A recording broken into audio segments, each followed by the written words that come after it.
श्री गणेशाय नमः। वक्रतुंड महाकाय सूर्यकोटि समप्रभ निर्विघ्नं कुरु मे देवं सर्वकार्येषु सर्वदा। अब हम गणेश जी का नाम लेकर शिव पुराण प्रारंभ करते हैं। ओम नमः शिवाय, ओम नमः शिवाय, ओम नमः शिवाय। भोले बाबा को, शंकर भगवान को कोटि कोटि प्रणाम। शिव पुराण में श्री रुद्र संहिता के द्वितीय खंड में 32वां अध्याय प्रारंभ करते हैं। शिव जी का क्रोध। ब्रह्मा जी कहते हैं, नारद उस आकाशवाणी को सुनकर सभी देवता और मुनि आश्चर्य से इधर उधर देखने लगे। उनके मुंह से एक भी शब्द नहीं निकला। वे अत्यंत भयभीत हो गए और उधर भृगु के मंत्रों से उत्पन्न गणों द्वारा भगाए गए शिवगण, जो कि नष्ट होने से बच गए थे, शिव जी की शरण में चले गए। वहां पहुंचकर उन्होंने प्रभु को हाथ जोड़कर प्रणाम किया और वहां यज्ञ में जो कुछ भी हुआ था उसका और सती के शरीर त्यागने का सारा वृतांत उन्हें सुनाया। शिवगण बोले, हे महेश्वर, दक्ष बड़ा ही दुरात्मा और घमंडी है। उसने माता सती का बहुत अपमान किया। वहाँ उपस्थित देवताओं ने भी उनका आदर सत्कार नहीं किया। उस घमंडी दक्ष ने यज्ञ में आपका भाग भी नहीं दिया। हे प्रभु, दक्ष ने आपके प्रति बुरे शब्द कहे। आपके विषय में ऐसी बातें सुनकर माता क्रोधित हो गई और उन्होंने अपने पिता की बहुत निंदा की। जब दक्ष ने उनका भी अपमान किया तो वे शांत होकर सोचने लगी। फिर उन्होंने वहाँ उपस्थित सभी देवताओं और मुनियों को फटकारा जिन्होंने आपका अनादर किया था। उन्होंने कहा कि शिव निंदा सुनकर मैं जीवित नहीं रह सकती। यह कहकर उन्होंने योगाग्नि में जलकर अपना शरीर भस्म कर दिया। यह देखकर बहुत से पार्षदों ने माता के साथ ही अपने शरीर की आहुति दे दी। तब हम सब शिवगण उस यज्ञ को विध्वंस करने के लिए तेजी से आगे बढ़े, परंतु भृगु ऋषि ने मंत्रों द्वारा गणों को उत्पन्न कर हम पर आक्रमण कर दिया। हम में से बहुत से गणों को उन भृगु के गणों ने मार डाला। तब वहाँ आकाशवाणी हुई जिसने कहा कि दक्ष, तुम्हारा अंत अब निश्चित है तथा जो भी देवता व मुनि तुम्हारा साथ देंगे वे भी पाप के भागी बनकर मृत्यु को प्राप्त होंगे। यह सुनकर सभी उपस्थित लोग वहाँ से चले गए और हम यहाँ आपको इस विषय में बताने के लिए आपके पास चले आए। हे कल्याणकारी भगवान शिव, आप उस महादुष्ट अधर्मी दक्ष को उसके अपराध का कठोर दंड अवश्य दे। यह कहकर सभी गण चुप हो गए। ब्रह्मा जी बोले, हे नारद, अपने पार्षदों की बातें सुनकर भगवान शिव ने उस यज्ञ की सारी बातें और जानकारी जानने के लिए तुम्हारा स्मरण किया। उनके स्मरण करते ही तुम वहाँ जा पहुँचे और भक्ति भाव से नमस्कार करके चुपचाप खड़े हो गए। तब महादेव जी ने तुमसे दक्ष के यज्ञ के विषय में पूछा।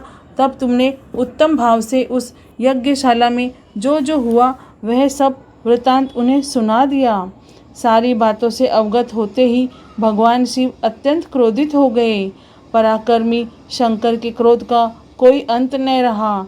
तब लोक संहारी शंकर ने अपनी जटा का एक बाल उखाड़कर उसे कैलाश पर्वत पर दे मारा। जैसे ही वह बाल जमीन पर गिरा, उसके 2 टुकड़े हो गए। उस समय वहाँ बहुत भयंकर गर्जना हुई। बाल के प्रथम भाग से महापराक्रमी महाबली वीरभद्र प्रकट हुए, जो समस्त शिवगणों में शिरोमणि है। उनका शरीर बहुत बड़ा और विशाल था। उनकी 1000 भुजाएं थीं। उस जटा के दूसरे भाग से अत्यंत भयंकर और करोड़ों भूतों से घिरी हुई महाकाली उत्पन्न हुई। उस समय रुद्रदेव के क्रोधपूर्वक सांस लेने से 100 प्रकार के ज्वर और अनेक प्रकार के रोग पैदा हो गए। वे सभी शरीरधारी क्रूर और भयंकर थे। वे अग्नि के समान तेज से प्रज्वलित थे। तब वीरभद्र और महाकाली ने दोनों हाथ जोड़कर भगवान शिव को प्रणाम किया। वीरभद्र बोले, हे महारुद्र, आपने सोम, सूर्य और अग्नि को अपने तीनों नेत्रों में धारण किया है। हे प्रभु, कृपा कर मुझे आज्ञा दीजिए कि मुझे क्या कार्य करना है? क्या मुझे पृथ्वी के सभी समुद्रों को एक क्षण में सुखाना है, या संपूर्ण पर्वतों को पीसकर पल भर में ही मसलकर चूर्ण बनाना है? हे प्रभु, मैं इस ब्रह्मांड को भस्म कर दूंगा या मुनियों को जला दूंगा। भगवान, आपका आदेश पाकर मैं समस्त लोकों में उलट पुलट कर सकता हूँ। आपके इशारा करने से ही मैं जगत के समस्त प्राणियों का विनाश कर सकता हूँ। आपकी आज्ञा पाकर मैं इस संसार में सभी कार्यों को कर सकता हूँ। हे प्रभु, मेरे समान पराक्रमी न तो कोई हुआ है और न ही कोई होगा। भगवान, आपकी आज्ञा से हर कार्य सिद्ध हो सकता है। मुझे ये सभी शक्तियाँ आपकी कृपा से ही प्राप्त हुई है। बिना आपकी आज्ञा के एक तिनका भी नहीं हिला सकता। हे करुणा निधान, मैं आपके चरणों में प्रणाम करता हूँ। आप अपने कार्य की सिद्धि की जिम्मेदारी मुझे सौंपिए। मैं उसे पूर्ण करने का पूरा प्रयास करूँगा। हे प्रभु, आपके चरणों का मैं हर समय चिंतन करता रहता हूँ। आपकी भक्ति परम उत्तम है।